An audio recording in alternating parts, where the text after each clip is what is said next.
Hi hello എല്ലാവർക്കും ഏറ്റവും പുതിയ റിവ്യൂലേക്ക് സമ്മർ റിവ്യൂ ചെയ്യാൻ വേണ്ടി ഇപ്പോൾ ഒരു ഹിന്ദി മൂവി ആണ്. ഞാൻ പറഞ്ഞ പോലെ തന്നെ കുറേ ദിവസം മുമ്പ് കണ്ടുള്ള ചിത്രമാണ്. അപ്പോൾ എന്താ പറയുക, മാലിക് എന്നാണ് പടത്തിൻ്റെ പേര്. നമ്മുടെ ഫഹദിൻ്റെ മാലിക്കല്ല, ഒരു ഗ്യാങ്സ്റ്ററിൻ്റെ കഥയാണ്. കണ്ടപ്പോൾ തൊട്ട് നല്ല കോമഡി ആയിട്ട് തന്നെ അവസാനിച്ചിട്ടുണ്ട്. രാജ്കുമാർ റാവു ആണ് ഇതിൽ മെയിനായിട്ട് കാസ്റ്റിംഗ്. അതിൽ മാൻഷിയാണ് ഇതിൽ നായികയായിട്ട് വന്നിട്ടുള്ളത്. അപ്പോൾ ഇത്ര പരിചയമുള്ള മുകൾ അതൊക്കെ തന്നെയാണ് ഹിന്ദി ഫിലിമായിട്ട് അറിയാലോ. അപ്പോൾ കഥ മുന്നോട്ട് പോകുന്ന മാലിക് എന്ന് പറയുന്ന ഗ്യാങ്സ്റ്ററും അതുപോലെ തന്നെ അദ്ദേഹത്തിൻ്റെ പോരാട്ടം കാര്യങ്ങൾക്ക് മുന്നോട്ട് പോകുന്നുണ്ട്. ഇതിൻ്റെ ഏറ്റവും വലിയ പോസിറ്റീവ് ഘടകം എനിക്ക് പറയാനുള്ളത്, ഇതൊന്നും തന്നെ പോസിറ്റീവായി പറയാനുള്ളത് തന്നെയാണ് ഏറ്റവും വലിയ പോരായ്മ. പണ്ടത്തെ കാലത്ത് നാടകം അവതരിപ്പിക്കുന്ന പോലെയാണ് എനിക്ക് ആഴ്ചയിലും കാര്യങ്ങളൊക്കെ 1990 കാലഘട്ടത്തിലാണ് തോന്നുന്നു ഇവിടെ മുന്നോട്ട് പോകുന്നത്. അവിടെ നിന്ന് നേരെ പ്രസൻറ്റിലോട്ട് വരുന്നുണ്ട്. പാസ്റ്റും പ്രസൻറ്റൊക്കെ കാണിക്കുന്നുണ്ട്. എല്ലാം ഒരു കോമഡി കോസ്റ്റ്യൂം ആണെങ്കിൽ പോലും എല്ലാം ഒരു എന്താ പറയുക, ഒരു അപരാധം പിടിച്ച ഒരു പരിപാടിയായിട്ടാണ് എനിക്ക് മാലിക്ക് തോന്നിയിട്ടുള്ളത്.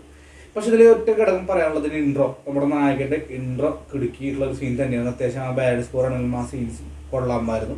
കാരണം വേറെ ഒന്നല്ല, നായകൻ്റെ ബിൽഡിങ്ങിന് മുമ്പിലേക്ക് ഒരുപാട് പോലീസുകാർ ഗൺഷൂട്ട് ചെയ്യുന്ന ഒരു ഭാഗമാണ് ഇൻട്രോ സീൻ കാണിച്ചിട്ടുള്ളത്. ഒരുപാട് പേര് ഗൺഷൂട്ട് ചെയ്യുന്നു, കുറേ ഗ്ലാസ്സൊക്കെ വീഴുന്ന ഭാഗമായി കാണിക്കുന്നുണ്ട്.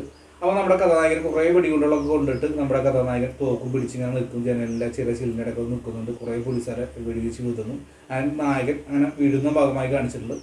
പിന്നെ പ്രസൻറ്റ് കാണിക്കുന്നു, നായകനോട്ട് ടൈൽസിൻ്റെ മുകളിൽ കുറച്ച് സ്റ്റിച്ചും കാര്യങ്ങളൊക്കെ ഇട്ട് എടുക്കുന്നുണ്ട്. ഒരു പുതപ്പിൻ്റെ ഉള്ളിലായിട്ട് എടുക്കുന്നു. അങ്ങനെ ഒരു കൂട്ടുകാരൻ വിളിക്കുന്നു, വീണ്ടും മറങ്ങുന്നു. അതിനിടയ്ക്ക് നായകൻ്റെ ഭാര്യ എന്ന് പറയുന്ന ഒരു പെണ്ണ് വരുന്നുണ്ട്, ഒരു ശ്രീകഥാപാത്രൻ വരുന്നുണ്ട്. അവരിടയ്ക്ക് പോയി കാണും, അങ്ങോട്ട് നടക്കും. അവർ ഇമോഷണൽസ് പരിപാടിയും കാര്യമൊക്കെ മുന്നോട്ട് പോകുന്നു.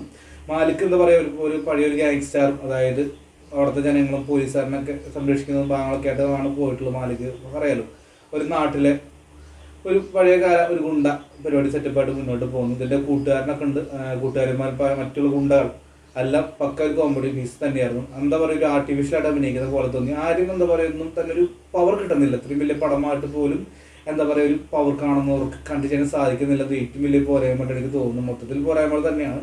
എങ്കിൽ പോലും കോസ്റ്റ്യൂമൊക്കെ ആണെങ്കിൽ ഇപ്പോൾ അതിൻ്റെ കളർ ഗ്രേഡിംഗ് ഒക്കെ പഴയൊരു കാലഘട്ടത്തിലൂടെയൊക്കെയാണ് ഇതിൽ കളർ ഗ്രേഡിങ് കാര്യങ്ങളൊക്കെ കൊടുത്തിട്ടുള്ളത്. ഒന്നും തന്നെ ഇല്ല. ഞാൻ പറഞ്ഞില്ല, ആ സ്റ്റാർട്ടിങ് വരുന്ന ഉണ്ടോ സീൻസ് അങ്ങനെ മാലിക് പോരാട്ടം അവിടുത്തെ ഗ്യാങ്സ്റ്റാറിനായിട്ട് വേറെ അങ്ങോട്ടും മുട്ടുന്നു, അങ്ങോട്ടും വെട്ടും കുത്തും ഒക്കെ മുന്നോട്ട് പോകുന്നുണ്ട്. ആ നായകൻ്റെ ഇൻസിഡൻറ്റ് സംഭവിക്കുന്നു. ഇതിൽ ഏറ്റവും അരോചകമായിട്ടുള്ള ഒരു കഥാപാത്രത്തിന് ഇൻസിഡൻറ്റ് സംഭവിക്കുന്നുണ്ട്.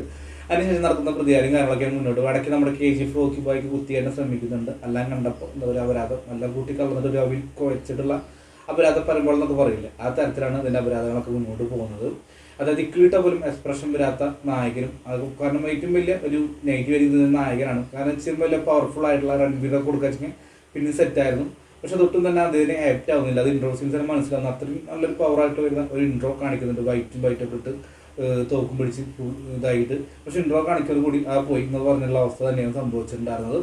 അപ്പോൾ എന്തായാലും എനിക്ക് മാലിക് കുറിച്ച് ചിത്രത്തെക്കുറിച്ച് പറയുമ്പോൾ എനിക്ക് ഒന്നും പറയാനുള്ള അപരാധം, വെറും അപരാധം മാത്രമാണ് എൻ്റെ അഭിപ്രായം. ഇതിൻ്റെ തീർച്ചയായിട്ടും എൻ്റെ അഭിപ്രായം മാത്രമാണ്. എന്തായാലും മാലിക് എന്ന് പറയുന്ന ഫിലിം കണ്ടുള്ള വ്യക്തി നിങ്ങളുടെ അഭിപ്രായം കമൻറ്റ് ബോക്സിൽ എഴുതുക. വീഡിയോ ഇഷ്ടപ്പെട്ടെങ്കിൽ സപ്പോർട്ട് ചെയ്യുക. ബൈ.